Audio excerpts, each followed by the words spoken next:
நாம் எல்லாம் அவளோடு எதிர்பார்த்து கொண்டிருக்கின்ற நம்முடைய நெஞ்சமெல்லாம் நிறைந்திருக்கின்ற தலைவர் கலைஞர் அவர்கள் நம்முடைய வேட்பாளர் அவர்களுக்கு வாக்கு சேகரித்து சிறப்புரை ஆற்றுவார்கள்.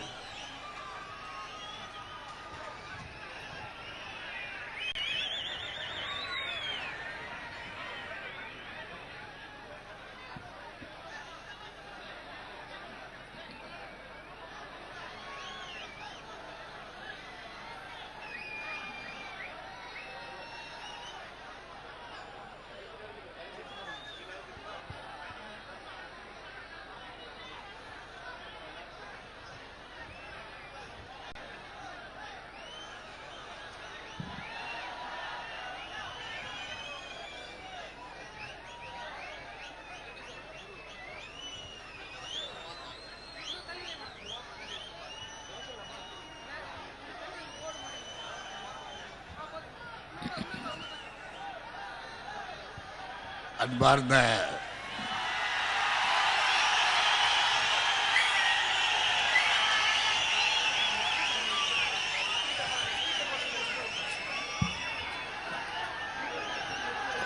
கடலென திரண்டிருக்கும் இந்த மாபெரும் பொதுக்கூட்டத்தினுடைய தலைவர், மாவட்ட கழகத்தினுடைய பொறுப்பாளர் மாதவரம் சுதர்சனம் அவர்களே, தேர்தல் பொறுப்பாளர் அன்புக்குரிய பிரசர் ரங்கநாதன் அவர்களே, ஆவடி நகரமன்ற தலைவர் நாசர் அவர்களே,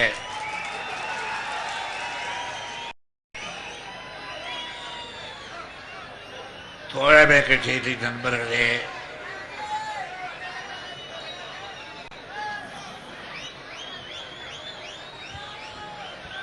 திருவள்ளூர் நாடாளுமன்ற தொகுதியில் விடுதலை சிறுத்தைகளின் கட்சி வேட்பாளர் துரை ரவிக்குமார் அவர்களே,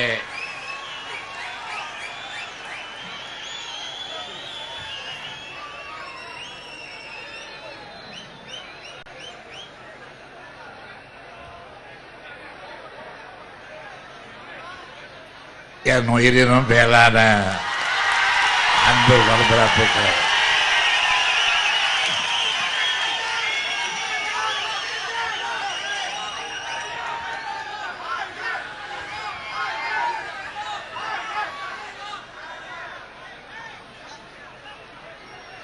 இன்றைய முக்கியமான இந்த கூட்டத்திற்கு வர இயலாத நிலைமையில் உடல் நலிவுற்று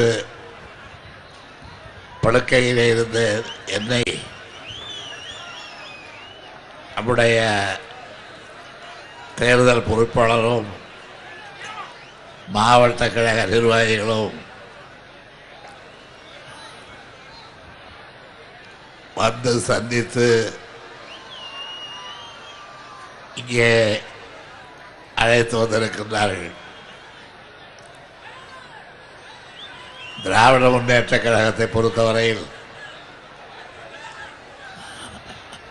அதிலும் குறிப்பாக அந்த கட்சியினுடைய தலைவர் என்ற முறையில்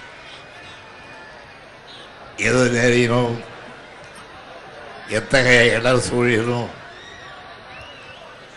அது பற்றி எல்லாம் கவலைப்படாமல் மற்ற துற்றி வர கருதி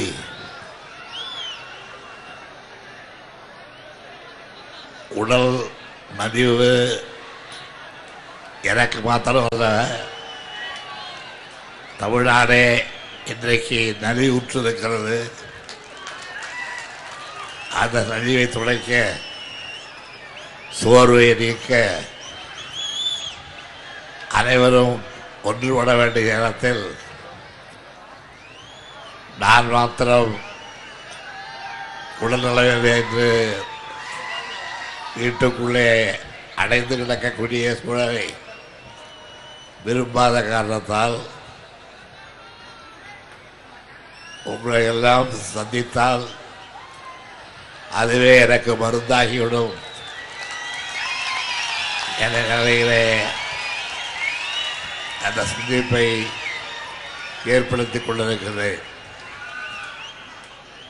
நடைபெற இருக்கின்ற நாடாளுமன்ற தேர்தலில் ஜனநாயக முற்போக்கு கூட்டணியின் சார்பில் திருவள்ளூர் நாடாளுமன்ற தொகுதியில் விடுதலை சிறுத்தைகள் கட்சியின் வேட்பாளர்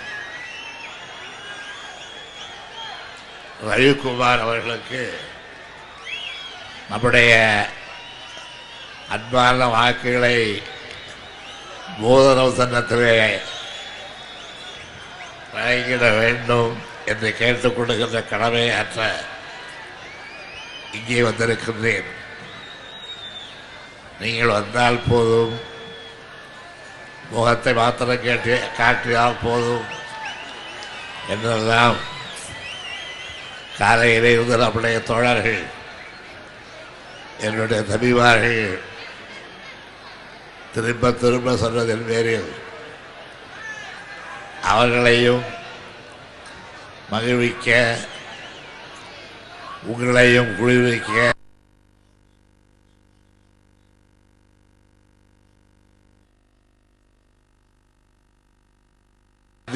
நல்ல வாய்ப்பை நான் பெற்றிருக்கின்றேன். இந்த வாய்ப்புக்கு ஈடாக பொது வாழ்விலே இருக்கின்ற என்னை போன்றவர்களுக்கு வேறு எதையும் காட்ட முடியாது. அப்படிப்பட்ட வாய்ப்பை பெற்று தாய்மார்களையும் பெரியோர்களையும் இந்த வட்டாரத்திலே உள்ள தொழிலாளர் தோழர்களையும் பாட்டாளி பெருமக்களையும் பாடுபட்டு உழைப்போரையும் காணுகின்ற ஒரு சூழலில் நான் வந்திருப்பது இந்த நகரப்புறத்தை பொறுத்தவரையிலே முதல் தடவை அல்ல. நான் சென்னைக்கு வந்து பல ஆண்டுகள் ஆனாலும் கூட ஆவடியிலே உள்ள தோழர்களை, என்னுடைய தம்பிமார்களை அவர்களுடைய உழைப்பால் இந்த இயக்கம் வளர்கிறது என்ற அந்த உணர்வோடு நான் பாராட்டியிருக்கிறேன். அவர்களோடு ஒன்றி கலந்திருக்கின்றேன்.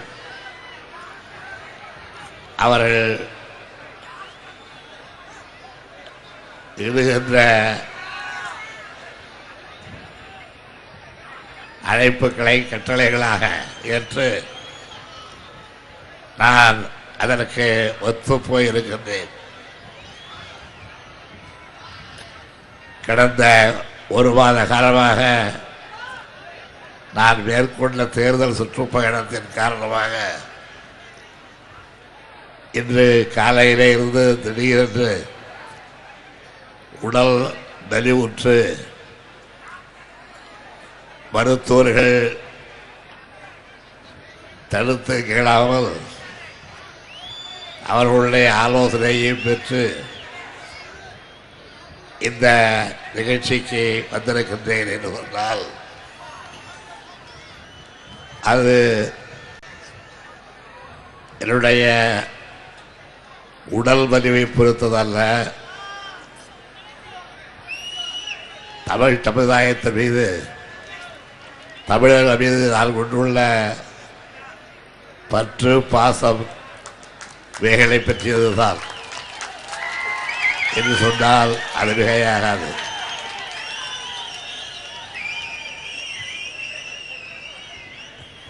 காலையிலே என்னை அழைக்க வந்த இந்த வட்டாரத்தில் உள்ள கழக கம்பெனிகள்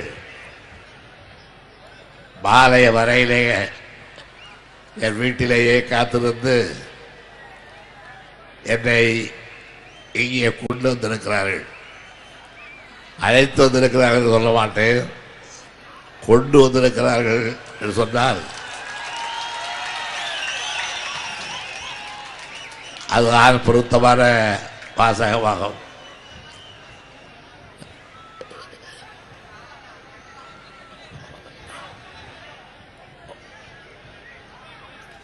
நாட்டு நிலையை சீர்படுத்த வேண்டும் என்று கருதுகின்றவர்களுக்கு உடல்நிலை பெரிதல்ல.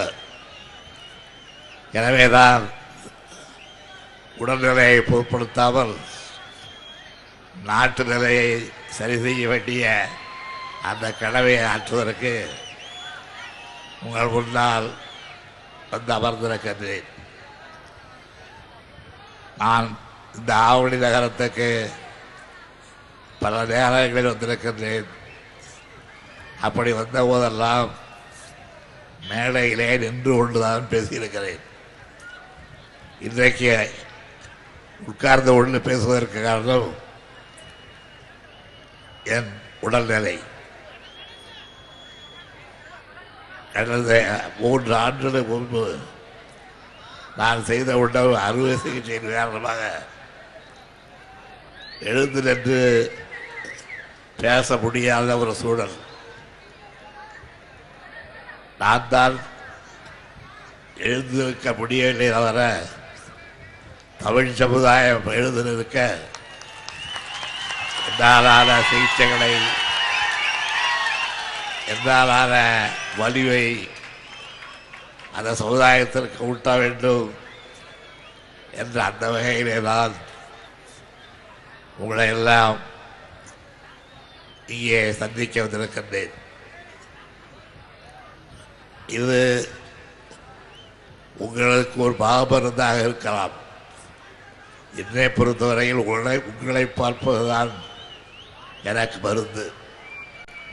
அந்த மருந்தை அங்கும் இங்கும் தேடி அலையாமல் இன்றைக்கு எங்கே சென்றால் கிடைக்கும் என்று எண்ணி பார்த்து அது ஆவணிக்கு வந்தால் கிடைக்கும்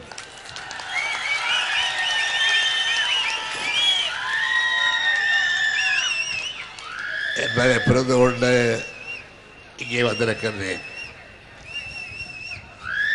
மருந்து வாங்க வந்தவர் என்ற தேகல் மருந்தை அளிக்கின்ற மனப்பக்குவம் இந்த வட்டாரத்திலே உள்ள வாக்காளர் பெருமக்களுக்கு, தமிழ் பெருமக்களுக்கு இருக்க வேண்டும் என்று நான் நம்புகின்றேன். இப்பொழுது நம்முடைய சொந்த பிரச்சனைகளை விட்டுவிட்டு பொது பிரச்சனை பேசுவோம் என்றால் நேரம் போதாது. அவ்வளவு பிரச்சனைகள் இன்றைக்கு நாட்டில் இருக்கின்றன. ஒரு நாளைக்கு ஒரு கட்சி முளைத்துக் கொண்டிருக்கிறது. தேர்தல் நேரம் வந்துவிட்டால் ஒரு கட்சி அல்ல 9 கட்சிகள் கூட முளைக்கின்றன.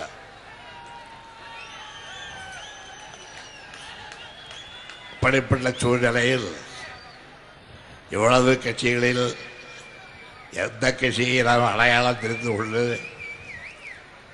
அதை ஆதரிப்பது, அதனுடைய பிரதிநிதியை சட்டமன்றத்திற்கோ அல்லது நாடாளுமன்றத்திற்கோ அனுப்புவது என்று தீர்மானிக்க வேண்டிய பெரும் பொறுப்பு சுமையை சுமந்து கொண்டு நீங்களெல்லாம் இங்கே வந்து அமர்ந்திருக்கிறீர்கள். இந்தியா சுதந்திரம் பெற்று பல ஆண்டுகள் ஆகின்றன. ஆனால் அந்த சுதந்திரத்தினுடைய பலரை நான் முற்றாக அனுபவித்துக் கொண்டிருக்கிறோமா என்றால் இல்லை. இந்தியா சுதந்திரம் பெற்றால் தேனாறு ஓடும், பாலாறு பெருகும் என்று சொல்லப்பட்ட காலமெல்லாம் பொய்த்து போய் தேன் ஓடவில்லை, தேங்குதான் கொட்டுகிறது. பால் ஓடவில்லை, இருந்த பாலாறும் காய்ந்து விட்டது என்ற நிலையிலே நான் நம்மளுடைய சமுதாயத்தை, நாட்டை இன்றைக்கு பார்த்து பரிதவித்துக் கொண்டிருக்கின்றோம். இவைகளுக்கெல்லாம் ஒரு முடிவு காண இருக்கின்ற ஒரே வழி நாட்டு மக்களுக்கு, ஜனநாயகத்தை நம்புகின்ற மக்களுக்கு இருக்கின்ற ஒரே வழி தேர்தல் தான். அந்த தேர்தல் இப்போது வந்திருக்கிறது. ஒவ்வொரு 5 ஆண்டுகளுக்கு ஒரு முறையும் வருகிற தேர்தல் தான் இது. என்றாலும் கடந்த தேர்தலிலே நான் செய்த தவறுகளை எண்ணி பார்த்து அந்த தவற்றை மீண்டும் செய்யாமல் இருக்க, திருத்திக் கொள்ள, இதைவிட மேலாக என்ன செயலை நாம் ஈடுபடலாம் என்பதற்கு வழிகாண ஒவ்வொரு தேர்தலும் நமக்கு பயன்படுகிறது. அப்படி இந்த தேர்தலை பயன்படுத்திக் கொள்ள வேண்டும் என்றுதான் உங்களை எல்லாம் நான் கேட்டுக்கொள்கின்றேன். யாரோ சில பேர் நாட்டை ஆழ்ந்து விட்டோம் என்று சொல்லிக் கொண்டு வருகிறார்கள். அவர்கள் காலால் நடந்து, கைகளால் தொழுது, தலையால் வணங்கி உங்களுடைய வாக்குகளை எங்களுக்கு தாருங்கள் என்று கேட்டு பெற்ற வாக்குகளால் உயர்ந்த இடத்திலே மந்திரிகளாகவோ, ஜனாதிபதிகளாகவோ, பிரதமர்களாகவோ பொறுப்பேற்று மக்களை சந்திக்கின்ற நேரத்தில் அவர்கள் தயவால் தான், அவர்களுடைய ஒத்துழைப்பால் தான் நாம் இந்த இடத்திலே அமர்ந்திருக்கிறோம் என்பதையே மறந்துவிட்டு, இங்கேயோ உங்களை பார்த்ததும் தெரிகிறது என்று கேட்கின்ற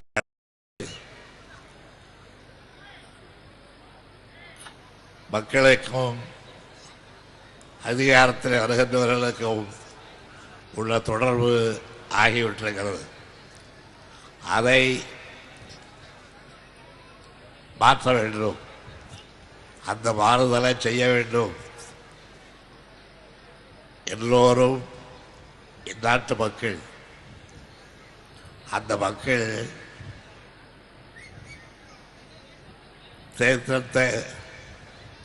தேர்ந்தெடுத்தவர்கள்தான் நம்மை ஆளுகிறார்கள். அப்படி ஆளுகின்றவர்களை வீட்டுக்கு அனுப்பிவிட்டு அந்த இடத்திலே வேறொருவரை அமர்த்துவதற்கு அதிகாரம் படைத்தவர்களாம் என்ற அந்த உணர்வை பெற்று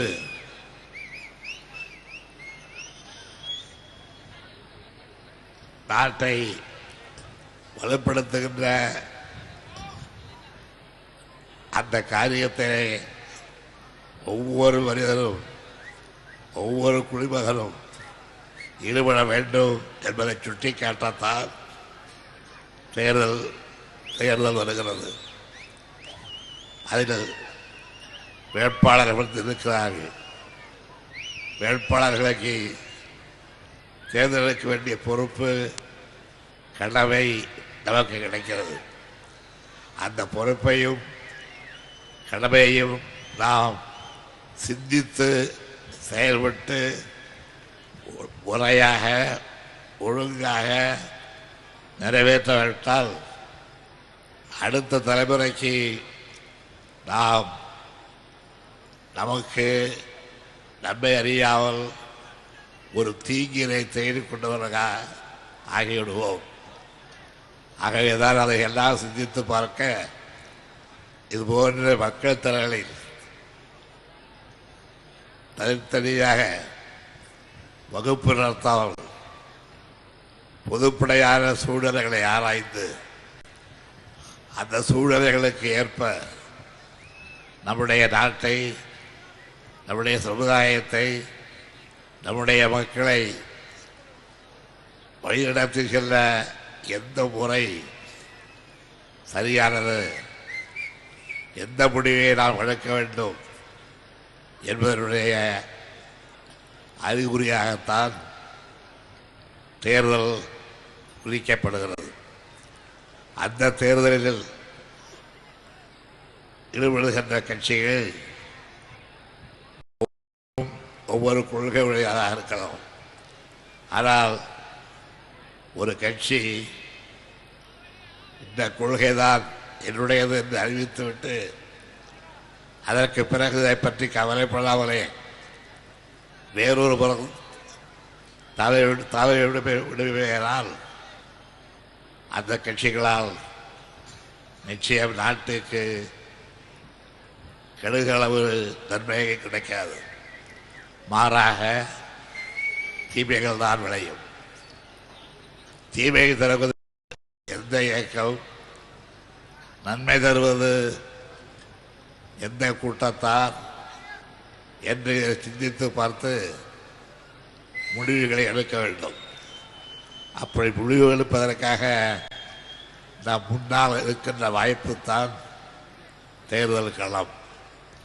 அந்த வாய்ப்பை ஒழுங்காக பயன்படுத்திக் கொள்பவர்களா, நமக்காக, நம்முடைய நாட்டுக்காக, நம்முடைய சமுதாயத்துக்காக, நம்மை சுற்றி இருக்கின்ற ஏழை மக்களுக்காக, தொழிலாளர் வர்க்கத்திற்காக, பாட்டாளி பெருமக்களுக்காக பயன்படுத்திக் கொள்ளப் போகிறோமா, அல்லது சீமான்கள் வாழ, ஜமீன்கள் வாழ, பணத்திமிங்கள் வாழ நாம் பலியாக போகிறோமா என்று சிந்தித்து அதனை ஒரு நல்ல முடிவுக்கு நம்மை கொண்டு வரத்தான் தேர்தல், வாக்குச்சீட்டு, அதை எண்ணி பார்ப்பது, பெரும்பான்மையான வாக்குகளை யார் பெற்றிருக்கிறார்கள் என்ற முடிவெடுப்பது, அந்த முடிவை ஜனநாயகத்திலே எடுத்த பிறகு ஜனநாயகத்தை காப்பாற்றுவது, இதுதான் இந்த காலகட்டத்திலே நாம் கடைப்பிடிக்கின்ற ஜனநாயக தேர்தல் முறை. அந்த தேர்தல் முறையை இந்தியாவிலே நாம் ஏற்றுக்கொண்டு அதன்படி நம்மை ஆளுகின்றவர்களை நாமே தேர்ந்தெடுத்து அவர்கள் ஆளுகிற போது அதில் ஏற்படுகின்ற குற்றங்குறைகளை சுட்டிக்காட்டி அதை அவர்கள் திருத்திக் கொள்ள செய்து திருந்த முடியாவிட்டால் அவர்களை அகற்றிவிட்டு அந்த இடத்துல வேறு ஒருவரை கொண்டு வந்து உட்கார வைக்கின்ற முறைக்கு பெயர்தான் ஜனநாயகம். ஜனங்களே நாயகராக இருந்து நடத்துகின்ற தேர்தலுக்கு பெயர்தான் ஜனநாயக தேர்தல். வெறும் துண்டுக்காக, காசு பணத்திற்காக, அதிகாரத்துக்கு அடங்கி சபலங்களுக்கு வளைந்து கொடுத்து மக்களை மக்களாக கருதி அதிகார பொறுப்பினை ஒருவர் கொண்டு வந்து உட்கார வைப்பதற்கு பெயர் ஜனநாயக தேர்தல். நாம் உண்மையான ஜனநாயகத்தை போற்றி பாராட்டி அதற்கு உயிர் கொடுத்து மக்களால் தேர்ந்தெடுக்கப்பட்டவர்கள் அந்த மக்களுக்கு பணியாற்றக்கூடிய மனப்பக்குவத்தை பெற வேண்டும் என்ற உண்மையை அவர்களுக்கு உணர்த்தி அந்த வழியிலே அவர்கள் நடக்க செய்தால்தான் நாம் கடைபிடிக்கின்ற ஜனநாயகத்தை போற்றியவர்களாகவும் அதற்கு மதிப்பு கொடுத்தவர்களாகவும். ஆனால் இன்றைக்கு இந்தியாவிலே குறிப்பாக நம்முடைய தமிழ்நாட்டிலே நிலைமை என்ன, அதை சிந்தித்து பார்க்க வேண்டும். இப்பொழுது இந்தியாவை ஆளப்போவது யார்? இந்த கேள்விக்கு விடை காணப்போவது யார்?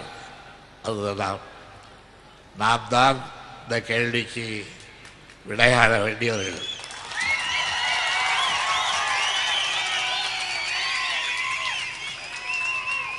அப்படி விடை காணுகிற நேரத்தில் அதற்கு தக்கவராக யாரை உட்கார வைக்கப் போகிறோம், யாரை தேர்ந்தெடுக்கப் போகிறோம், இதுதான் தேர்தலிலே, பொது தேர்தலிலே வாக்காளர்கள் செய்ய வேண்டிய வாய்ப்பான கடமையாகும். அந்த கடமையை எப்படி நிறைவேற்றுவது என்பதை ஆராய்வதற்காகத்தான் இங்கே இவ்வளவு 1000 பேர் கூடியிருக்கிறோம். இதே போல தமிழ்நாட்டில் எல்லா இடங்களிலும், இந்தியாவில் பல பகுதிகளிலும் மக்கள் குழுமி இருந்து தங்களுக்கு யார் தலைவராக வேண்டும் என்பதை தீர்மானிக்க இருக்கிறார்கள். அந்த நாள் தான் வருகிற 24ஆம் தேதி. அந்த நாளில் நாம் யாரை தேர்ந்தெடுக்கிறோமோ அவர்தான் நம்மை 5 ஆண்டு காலத்துக்கு ஆளப்போகிறார்கள், நிறைவேற்றப் போகிறார்கள். ஒரு 5 ஆண்டு காலத்துக்கு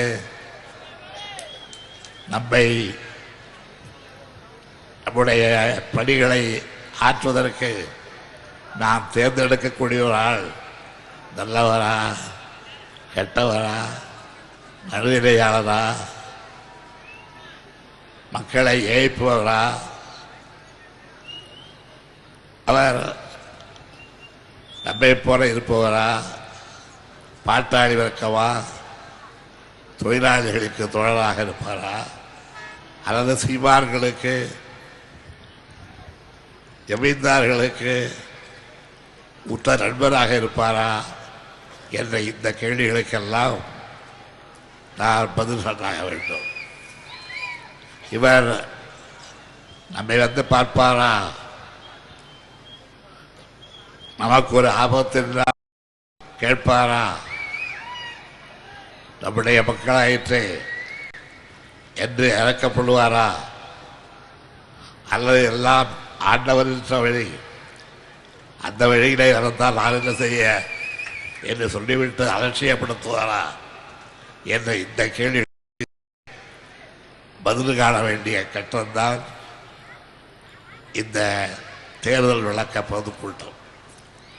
தேர்தல் விளக்க பொதுக்கூட்டம் கூடினோம், கரைந்தோம் என்பதற்காக அல்ல. இத்தனை பத்தாப்புக்களை கொளுத்தினோம், இத்தனை விளக்குகளை போட்டோம், இத்தனை 1000 பேரை கூட்டினோம் என்பதற்காக அல்ல. சரி, எல்லோரும் சேர்ந்து என்ன முடிவு எடுத்தோம்? எல்லோரும் சேர்ந்து எடுத்த முடிவு மீண்டும் பழைய வர்க்கங்களைத்தான் ஆள விட்டோமா, அல்லது புதியவர்கள், மக்களை பற்றி சிந்திக்கின்றவர்கள் ஆளுகின்ற வகையிலே வழிவகுத்துவோமா என்பதையெல்லாம் எண்ணி பார்க்க வேண்டும் என்பதற்காகத்தான் உடல்நிலையை கூட இருக்கிறதாமல் இவ்வளவு நோய்க்கு இடையிலேயும் அதுவும் ஆவணிக்கு வருவது என்றால் இந்த ஆட்சியிலே ரோடுகள் எல்லாம் எப்படி தூக்கி தூக்கி போடுவோம்.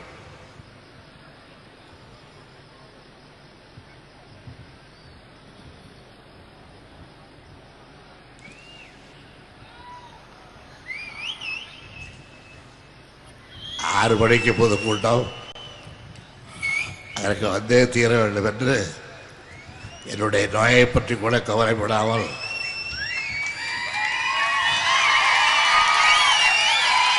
நம்முடைய ரங்கநாதனும் மற்ற நண்பர்களும் என் வீட்டு வாசலிலேயே கூடியிருந்து மாலையிலே என்னை தட்டி எழுப்பி இங்கே இழுத்து வந்திருக்கிறார்கள். வந்த பிறகு அடுத்து இன்னொரு கூட்டம் இருக்கிறது. 8:50க்குள்ளே பிடிக்க வேண்டும் என்று சொல்லுகிறார்கள் என்றால் அவர்கள் அந்த அளவுக்கு என்னிடத்திலே உரிமை எடுத்துக் கொள்கிறார்கள். அந்த உரிமை எடுத்துக்கொள்ள அவர்களுக்கு உரிமை உண்டு.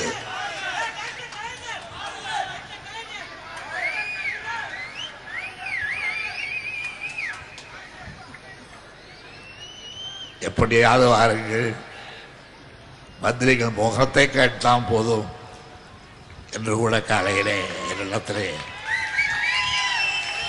ஆவணி தோழர்கள் சொன்னார்கள். நான் கூட வேடிக்கையாக சொன்னேன், முகத்தை கேட்டால் போதும் என்றால் நிறைய பேர் முகத்தை மாத்திரம் படங்களாக ஆக்கி விற்பனை செய்து கொண்டிருக்கிறார்கள். அதை வாங்கி பெற்றவர்களுக்கு கூட கேட்டேன். இப்பொழுது அடுத்த ஒரு கூட்டம் இருக்கிறது, ஆகவே சீக்கிரமாக முடிக்கிறது என்று எனக்கு ஜாடை காட்டினார்கள். நான் என்னுடைய இளமை காலத்தில் 2 கூட்டம் அல்ல, ஒரு நாளைக்கு 20 நிகழ்ச்சிகளிலே கூட கலந்து கொண்டிருக்கிறேன்.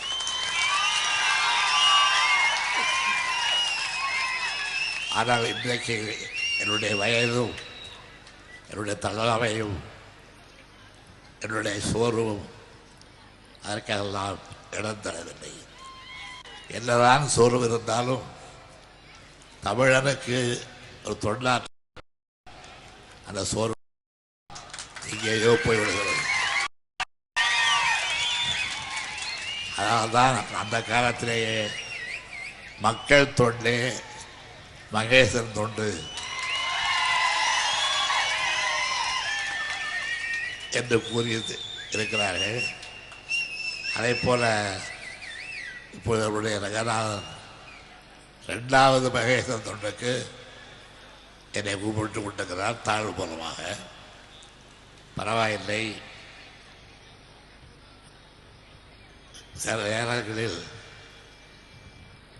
பொய்மையும் வாய்மை இடத்த புரைகூர்ந்த தன்மை பயக்கவில்லை என்று ஒரு வாசகம் உண்டு திருக்குறளை. பொய் கூட சொல்லலாம், ஆனால்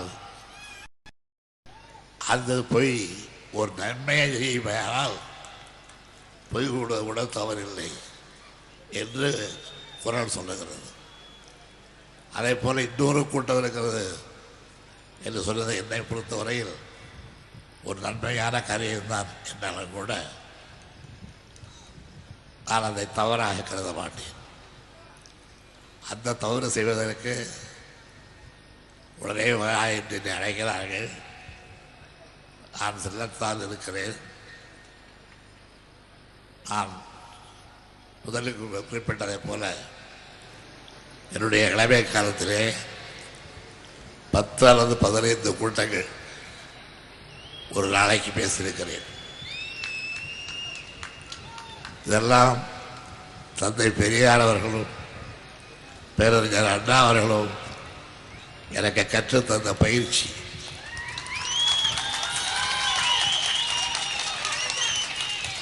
அண்ணாவையே பார்க்காதவர்கள், அண்ணாவை பற்றியே தெரியாதவர்கள், அண்ணா சொன்னதுதான் சீர்திருத்த திட்டம் என்பதை கூட புரிந்து கொள்ளாதவர்கள் நாட்டிலே கட்சி தலைவர்களாக கூட இருக்கிறார்கள். அவர்களுடைய கட்சிக்கே கூட அந்த பெயரை வைத்துக் கொண்டிருக்கிறார்கள், அண்ணா பெயரை வைத்துக் கொண்டிருக்கிறார்கள். நான் அந்த பிரச்சனையை இப்பொழுது சொல்ல விரும்பவில்லை. உங்களிடத்தில் சொல்ல வந்தது எப்படிப்பட்டவர்கள் நாட்டை ஆள வேண்டும் என்ற கேள்விக்கு விளையாட வேண்டிய நேரத்தில் நாம் உட்கார்ந்திருக்கின்றோம்.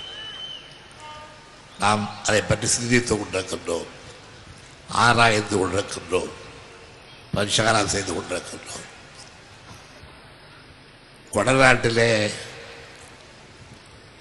900 ஏக்கரா நிலமும், அதே போல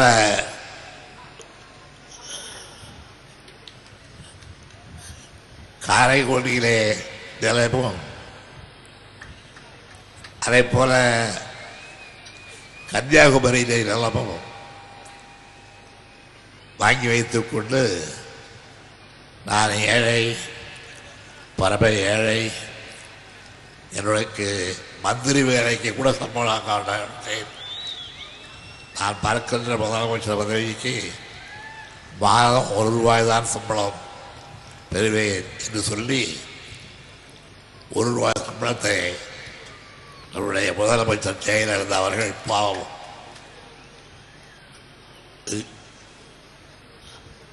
வீட்டு சாமான்கள் விற்கிற விலையில் ₹1 சம்பளத்தில் எப்படித்தான் அவர்கள் இந்த வாழ்க்கையை நிறுத்துகிறார்களோ தெரியவில்லை. ஆனால் ₹1 சம்பளத்திலே இவர்கள் வேலை பார்ப்பது உண்மைதானா?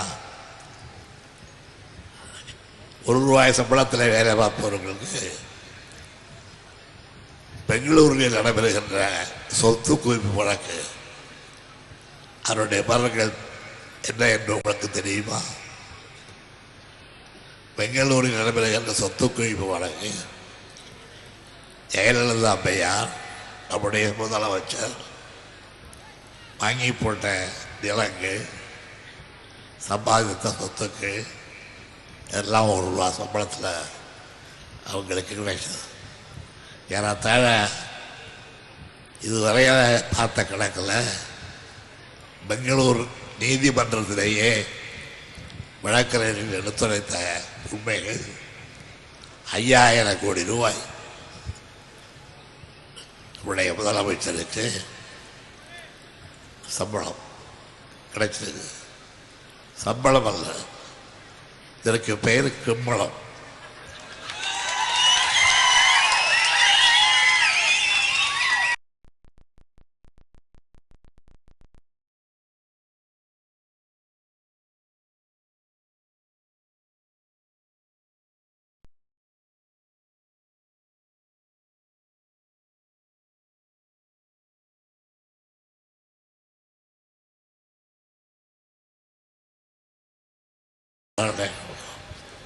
அதே மாதிரி இந்த அம்மாவுக்கு அவங்க ஊர் வகையே சொல்லிக் கொண்டது மாதம் ₹1 சம்பளம்.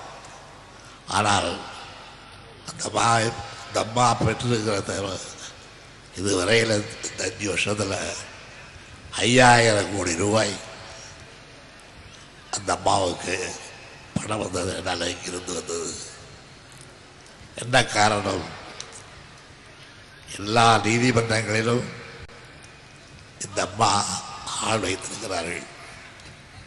நீதிமன்றங்களிலே இந்த அம்மாவுக்கு ஆட்கள் இருக்கிறார்கள். இவர்கள் செய்கின்ற அகடவை கடன்களை, இவர்கள் செய்கின்ற பயபாரங்களை மறைப்பதற்கும் அந்த வழக்குகளை வந்து விடாமல் இந்த அம்மையாரை காப்பாற்றுவதற்கும் என்னென்ன வழிகள் உண்டோ அந்த வழிகளை எல்லாம் தயாரித்து கொடுக்க, சீர்வளத்தை கொடுக்க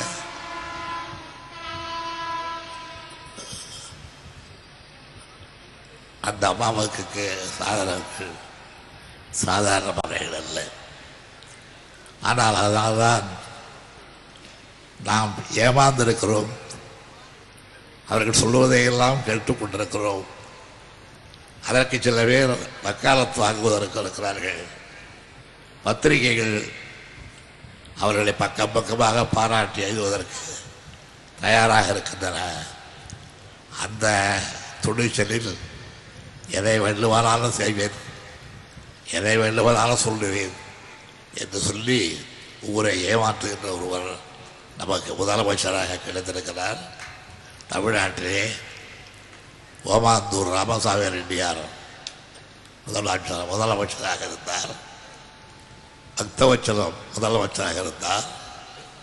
பெருந்தலைவர் காமராஜர் முதலமைச்சராக இருந்தார். அறிஞர் அண்ணா முதலமைச்சராக இருந்தார். ஏன் எம்ஜிஆரே முதலமைச்சராக இருந்தார். ஆனால் இவரையும் போல ஊரை சுருட்டி ஊரை பாயாகவே சுருட்டி ஏற்பட்ட ஒரு முதலமைச்சரை யாரும் பார்த்ததில்லை. அப்படிப்பட்ட ஒரு முதலமைச்சர் நமக்கு கிடைத்திருக்கிறார். அது நாம் செய்த பாக்கியமோ அல்லது அவருடைய சுற்றத்தார் உற்றார் உறவினர் செய்த பாக்கியமோ தெரியாது. அப்படி இதை தவற விடலாமா என்று எண்ணுகின்றவர்கள் வேண்டுமானால் அவருடைய கட்சிக்கு வாக்குகளை வழங்குங்கள். இது போன்ற அநியாயம் இனிமேல் நடக்கக்கூடாது. இத்தகைய அநியாயங்களை எல்லாம் தட்டி கேட்கின்றவர்கள் தான் பாராளுமன்றத்திலும் சட்டமன்றத்திலும் அமர வேண்டும். அப்படிப்பட்டவர்களைத்தான் நாங்கள் தேர்ந்தெடுப்போம் என்று எண்ணுகின்றவர்கள் தான் அவர்களுக்கு வாக்களிக்க வேண்டிய நம்முடைய வேட்பாளர்கள் இங்கே இருக்கிறார். இந்த தம்பியை நான் உங்களுக்கு அறிமுகப்படுத்துவதற்காக நல்ல சட்ட ஞானம் இருக்கவர், உலகத்தை படித்தவர், ஏழை எளிய மக்களுக்காக பாடுபடக்கூடிய உள்ளம் வாய்ந்தவர். குறிப்பாக சொல்ல வேண்டுமையானால் திராவிட முன்னேற்ற கழகத்திலே தன்னை ஒப்படைத்துக் கொண்டவரிலே ஒருவர். அவருக்கு நாம் நம்முடைய கடமையை ஆற்ற வேண்டும், நம்முடைய ஆதரவை வழங்க வேண்டும். அந்த ஆதரவை வழங்குவதற்கு நாம் ஒரு திருமணத்திலே ஆடலும் பெண்ணும் மோதிரம் பற்றி கொள்வதை பற்றி சொல்வார்களே, அதே போல நாமெல்லாம் ஒரு இடையாக இருந்து அவர்களோடு மோதிரம் மாற்றிக் கொள்வோம். அந்த மோதிரம் மாற்றிக் கொள்கிற பணிதான் 24ஆம் தேதி நடைபெறுகிறது.